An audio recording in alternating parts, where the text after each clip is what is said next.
उम्र थोड़ी 5 साल की है, गुरु है, उम्र नहीं देखी दी।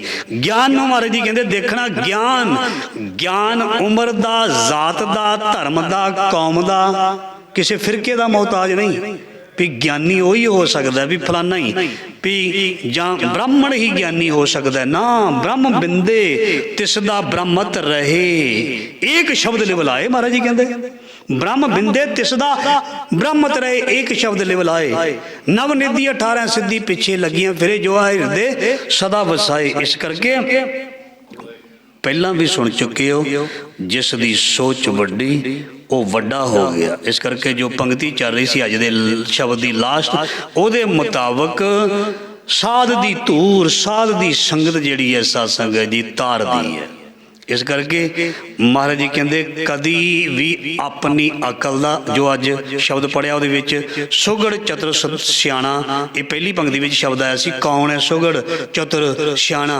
इस तरह बनने लई महाराज जी कहते तेनों ये चीज़ छड्डनी पेगी, अपनी अकल, अपनी जो भी विद्या है संसार की, चाहे ज्ञान रूपी विद्या है, चाहे कोई भी दुनिया में तेरे को नुकता है, कोई भी पावर है, कोई भी चीज़ है, उसनों तू महाराज जी कहते एक साइड ते रखना, ते खास करके अपने उच्चे होने का मान कदी ना करनी, अपनी जात का मान कदी ना करी, अपनी कौम का मान कदी ना करी। मतलब इत्थे मान की गल हंकार, भाव हंकार तो है, हंकार ना करी मैं वड्डा ते दूजा नीवा। जिस तरह करेगा ते भगत जी की आप साखी सुनी है, बहुत दूर चला जाएगा, क्योंकि बाणी विच लिखिया जात का गर्भ ना करियो कोई, ब्रह्म बिंदे सो ब्राह्मण होई। जो ब्रह्म दे नाल जुड़दा है वो ब्राह्मण है, ना कि जात करके कोई ब्राह्मण है। जिस दे कोल ज्ञान है ना वो ब्राह्मण है, जिस दे कोल बंदगी है ना वो असल दे विच पंडित है। किवें बाणी दे विच लिखिया सो पंडित, सुखनी साहब, सो पंडित जो मन प्रबोधे राम नाम, आत्म में सोधे राम नाम सार रस पीवे, उस पंडित के। ते हुण असी कोई पंडित ही लाना थोड़ो आ भी असी पंडित गुरुद्वारे च बैठे हैं। पंडित मतलब ज्ञानी ते विद्वान नूं आखिया सुखनी साहब दे विच, सो पंडित जो मन प्रबुद्ध है, राम नाम आत्म में सोधे, राम नाम सारा पीवे, उस पंडित के उदे जग जीवे। मतलब वो ज्ञानी है, किसी भी जात दा होवे वो विद्वान है। इस करके ब्रह्म बिंदे, जो ब्रह्म नूं जाणदा है, जो ब्रह्म की जानकारी रखदा है, जो ब्रह्म विच अभेद है, असल दे विच ब्राह्मण वो है। महाराज जी कहते जे कोई जात का गर्व करदा है, जात का गर्व कर मूर्ख गवारा, वो मूर्ख है, इस गर्भ ते चले बहुत विकारा। इस हंकार दे विच, इस गर्भ दे विच महाराज जी कहते तेरे अंदर विकार जन्म लैणगे।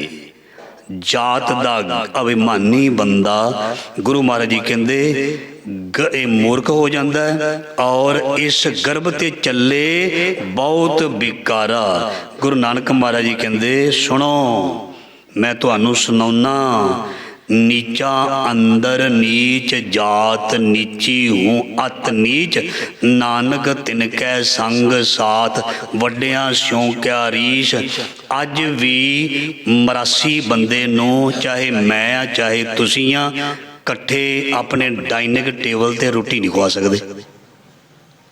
जे कोई है तो वो चरणों विच नमस्कार है। जिहड़ा बराबर भाउंदा है ना दूजे नूं, बराबर भाउंदा है ना, गुरु नानक महाराज जी ने 82 नूं नाल बराबर रखिया, उन्नू कलावे च लिया। किन्नू? भाई मरदाने नूं। जे गुरु नानक सानू इन्ने साल लगभग 50 ईयर ओल्ड नाल रह गए, एडा वड्डा मैसेज गुरु नानक सानू दे गए भी नफरत नहीं करनी, नीवियां नाल नफरत नहीं करनी। जे कोई करेगा तो गुरु नानक महाराज जी कहते नानक तिनकै संग साथ वड्डियां स्यों क्या रीस। मेरी किसी दे नाल कोई ऐसी गलबात नहीं, क्योंकि मैं तो खुद नीच हाँ। गुरु नानक महाराज जी नीच नहीं, पर वो सानू दसन लई कहते नानक नीच कह विचार वारिया न जावा एक बार, जो तुद भावै साई भली कर, तू सदा सलामत निरंकार। इस कलयुग दे विच वड्डा बंदा पता कौन है? आपस को जो जाने नीचा सो गणिए सब ते ऊंचा। जे दिलों ते राज करना ना किसी बंदे ने, मैं तो ਜਿਹੜੇ ਰਾਜਨੀਤਿਕ ਲੀਡਰ ਇਹਨਾਂ ਤੋਂ ਬਹੁਤ ਕੁਝ ਸਿੱਖਦਾ।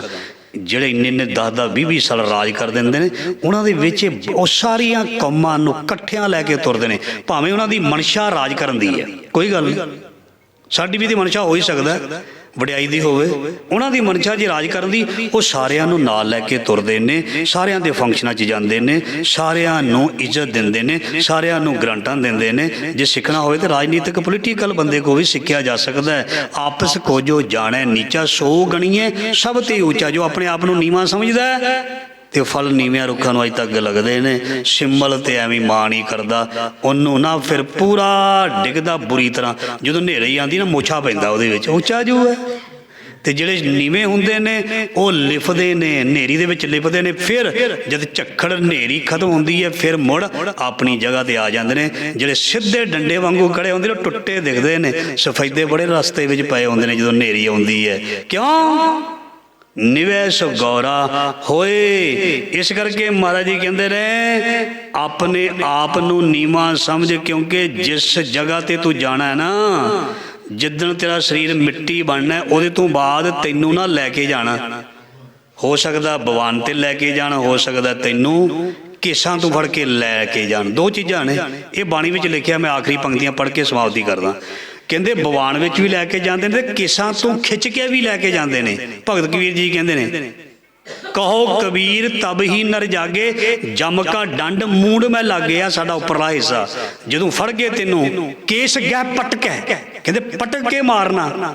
ਇਹ ਬਾਣੀ ਵਿੱਚ ਲਿਖਿਆ, ਕੇਸ ਗਹਿ ਪਟਕ, ਤੈਨੂੰ ਇਸ ਤਰ੍ਹਾਂ ਖਿੱਚ ਕੇ ਲੈ ਕੇ ਜਾਣਗੇ, ਜਮ ਇਸ ਤਰ੍ਹਾਂ ਖਿੱਚ ਕੇ ਲੈ ਕੇ ਜਾਣਗੇ। ਤੇ ਜੇ ਤੂੰ ਅਭਿਆਸੀ ਹੈ, ਜੇ ਤੂੰ ਨੀਵਾਂ ਹੈ, ਜੇ ਤੂੰ ਪਰਉਪਕਾਰੀ ਹੈ, ਫਿਰ ਤੈਨੂੰ ਭਗਵਾਨ ਵਿੱਚ ਬੈਠ ਕੇ ਲੈ ਕੇ ਜਾਣਗੇ। ਜਿਵੇਂ ਰਾਜੇ ਜਨਕ ਨੂੰ ਲੈ ਕੇ ਗਏ ਸੀ ਤੇ ਉਹਨੇ ਰਾਹ ਵਿੱਚ ਜਾਂਦਿਆਂ ਜਾਂਦੇ ਵੀ ਨਰਕਾਂ ਦੇ ਕੁੰਡ ਖਾਲੀ ਕਰ ਦਿੱਤੇ ਸੀ। ਕਿਉਂ? ਬਾਣੀ ਨੇ ਸਟੈਂਪ ਲਾ ਦਿੱਤੀ। ਆਖਰੀ ਪੰਕਤੀ, ਅੱਗੇ ਜਾਤ ਨਾ ਜੋਰ ਹੈ, ਅੱਗੇ ਜਿਉ ਨਵੇਂ, ਜਿਨਕੀ ਲਿਖੇ ਪੱਤ ਪਵੇ ਚੰਗੇ ਸੀ ਕੇ। ਇੱਕ ਦਿਨ ਮੈਨੂੰ ਫੇਸਬੁੱਕ ਦੇ ਵਿੱਚ ਕਮੈਂਟ ਆਇਆ ਕਿਸੇ ਕਵੀ ਦਾ, ਕਹਿੰਦਾ ਤੁਹਾਡੀ ਜਾਤ ਕੀ ਹੈ?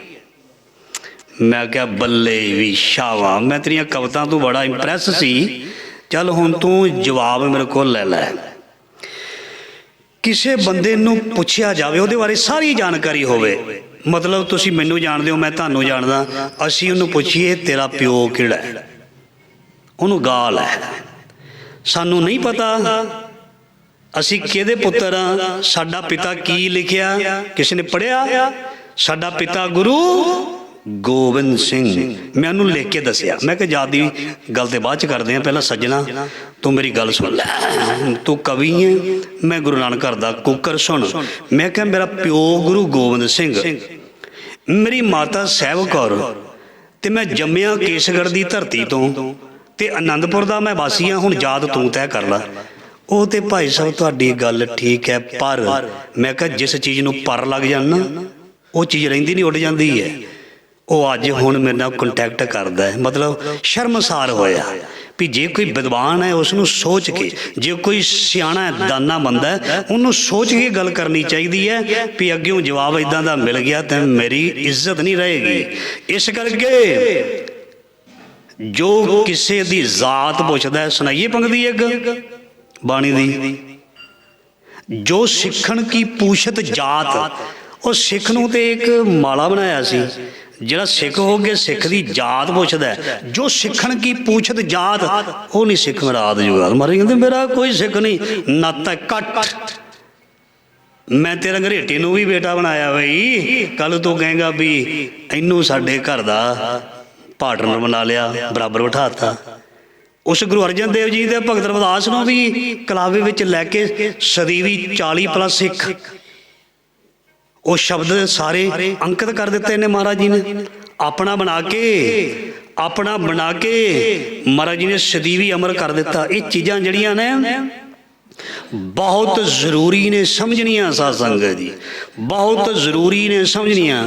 ਜਿਹਦੀ ਮੱਤ ਵੱਡੀ ਹੋ ਗਈ ਨਾ, ਸਿੱਖਾਂ ਦਾ ਮਨ ਨੀਵਾਂ, ਮੱਤ ਉੱਚੀ, ਉਹ ਵੱਡਾ ਬਣਦਾ ਹੈ, ਗੁਣ ਕਰਕੇ ਵੱਡਾ ਹੁੰਦਾ ਹੈ। ਅੱਜ ਦੇ ਯੁੱਗ ਦੇ ਵਿੱਚ ਵੀ ਕੋਈ ਰਿਸਰਚ ਕਰੇ, ਕੋਈ ਪੜ੍ਹਾਈ ਕਰ ਜਾਵੇ, ਕੋਈ ਐਜੂਕੇਸ਼ਨ ਦੇ ਲੈਵਲ ਨੂੰ ਪਾਰ ਕਰ ਜਾਏ, IPS IAS ਦੇਖ ਲਿਓ ਜਾ ਕੇ, ਲੋਕੀ ਨਮਸਕਾਰਾਂ ਕਰਦੇ ਨੇ, ਸਲੂਟ ਮਾਰਦੇ ਨੇ, ਬਰਗੇਡੀਅਰ ਸਾਹਿਬ, ਜਨਰਲ ਸਾਹਿਬ। ਕਿਉਂ? ਕਿਉਂਕਿ ਗੱਲ ਹੈ ਯੋਗਤਾ ਦੀ। ਜਿਸ ਵਿੱਚ ਯੋਗਤਾ ਸੀ ਉਸ ਨੂੰ ਗੁਰੂ ਗ੍ਰੰਥ ਸਾਹਿਬ ਦੇ ਵਿੱਚ ਲੈ ਆਏ, ਪਾਰਖੂ ਲੈ ਆਏ। ਕਿਉਂਕਿ ਜੇ ਹੀਰੇ ਨੂੰ ਨਾ ਚਿੱਕੜ ਦੇ ਵਿੱਚ ਸੁੱਟ ਦਿੱਤਾ ਜਾਏ, ਉਹਦੀ ਕੀਮਤ ਘਟ ਜਾਂਦੀ ਹੈ, ਉਹਦੀ ਕੀਮਤ ਨਹੀਂ ਘਟਦੀ। ਦੇਖਣ ਵਾਲੇ ਦਾ ਨਜ਼ਰੀਆ ਵੱਖਰਾ ਹੈ, ਉਹ ਹੀਰੇ ਨੇ ਹੀਰਾ ਹੀ ਰਹਿਣਾ। ਮਹਾਰਾਜ ਜੀ ਕਹਿੰਦੇ ਜਿਉਂ ਕਰ ਭਾਈ ਗੁਰਦਾਸ ਜੀ ਕਹਿੰਦੇ ਜਿਉਂ ਕਰ ਮੈਲੇ ਚੀਥੜੇ, ਹੀਰਾ ਲਾਲ ਮੋਲ ਪਲੇਟਾ। ਹੀਰਾ ਤੇ ਹੀਰਾ ਹੀ ਹੈ, ਫਿਰ ਉਸ ਹੀਰੇ ਨੂੰ ਸਾਂਭਣਾ ਸੌਖਾ ਨਹੀਂ ਹੈ। ਉਹ ਸਾਡੇ ਗੁਰੂ ਪਾਤਸ਼ਾਹ ਨੇ ਸਮਝਿਆ, ਉਹ ਸਾਡੇ ਗੁਰੂ ਨਾਨਕ ਮਹਾਰਾਜ ਜੀ ਨੇ ਉਸ ਹੀਰਿਆਂ ਨੂੰ ਸਾਂਭਿਆ। ਉਹਨਾਂ ਨੇ ਬਾਣੀ ਇਕੱਤਰ ਕੀਤੀ ਭਗਤ ਕਬੀਰ ਵਰਗਿਆਂ ਦੀ, ਤੇ ਔਰ ਗੁਰੂ ਅਰਜਨ ਦੇਵ ਮਹਾਰਾਜ ਜੀ ਨੇ ਸਾਰਿਆਂ ਦੀ ਬਾਣੀ ਇਕੱਤਰ ਕੀਤੀ। ਹੀਰਿਆਂ ਦੀ ਸਮਝ ਜੌਹਰੀ ਨੂੰ ਹੁੰਦੀ ਹੈ, ਕੁਆੜੀਆਂ ਨੂੰ ਨਹੀਂ। ਹਰ ਹੀਰਾ ਜਨ ਜੌਹਰੀ। ਸੋ ਇਸ ਕਰਕੇ ਸਾਧ ਸੰਗਤ ਜੀ, ਭਗਤ ਜਨਾ ਹਰ ਮਾਂ ਪਿਓ ਬੇਟਾ, ਕੋਈ ਵੀ ਭਗਤ ਹੈ ਉਹ ਰੱਬ ਦਾ ਬੇਟਾ ਤੇ ਪੁੱਤਰ ਹੈ। ਸੋ ਇਹ ਸੀ ਅੱਜ ਦੇ ਸ਼ਬਦ ਦੀ ਵਿਚਾਰ। ਨਾਲ ਹੀ ਭਗਤ ਰਵਿਦਾਸ ਜੀ ਦੀ ਬੜੀ ਪਿਆਰੀ ਸਿਫਤ ਮਹਾਰਾਜ ਜੀ ਨੇ ਬਖਸ਼ੀ ਹੈ। ਕੱਲ੍ਹ ਨੂੰ ਭਗਤ ਰਵਿਦਾਸ ਦਾ ਪ੍ਰਕਾਸ਼ ਦਿਹਾੜਾ ਹੈ, ਔਰ ਕੱਲ੍ਹ ਵੀ ਉਹਨਾਂ ਦੇ ਜੀਵਨ ਬਾਰੇ ਜਾਂ ਉਹਨਾਂ ਦੀ ਬਾਣੀ ਵਿੱਚ ਐਡੇ ਵੱਡੇ ਮੈਸੇਜ ਨੇ ਵੀ ਜਦੋਂ ਪੜ੍ਹੀ ਦੇ ਤੇ ਹੈਰਾਨ ਹੋਈਦਾ। ਉਹ ਬਾਣੀ ਤੁਹਾਡੇ ਨਾਲ ਸ਼ੇਅਰ ਕਰਾਂਗੇ। ਸੋ ਇੰਨੀ ਸੇਵਾ ਪ੍ਰਵਾਨ ਗੁਰੂ ਮਹਾਰਾਜ ਜੀ ਤੁਹਾਨੂੰ ਖੁਸ਼ੀਆਂ ਦੇਣ, ਤੁਹਾਡੇ ਬੱਚਿਆਂ ਦੇ ਕਾਰਜ ਰਾਸ ਕਰਨ, ਤੁਹਾਡੇ ਬੱਚਿਆਂ ਦੀਆਂ ਝੋਲੀਆਂ ਖੁਸ਼ੀਆਂ ਦੇ ਨਾਲ ਭਰਨ, ਔਰ ਜੀਵਨ ਦੇ ਵਿੱਚ ਖੁਸ਼ਹਾਲੀ ਲਿਆਉਣ। ਜੋ ਤੁਸੀਂ ਗੁਰੂ ਦੀ ਇੰਨੀ ਸਿਫਤ ਸੁਣਦੇ ਹੋ, ਤੁਹਾਡਾ ਰੱਬ ਭਲਾ ਕਰੇ, ਇਹ ਅੰਦਰੋਂ ਅਰਦਾਸ ਕਰਦੇ ਹਾਂ। ਭੁੱਲਾਂ ਚੁੱਕਾਂ ਦੀ ਖਿਮਾ। ਵਾਹਿਗੁਰੂ ਜੀ ਕਾ ਖਾਲਸਾ, ਵਾਹਿਗੁਰੂ ਜੀ ਕੀ ਫਤਿਹ।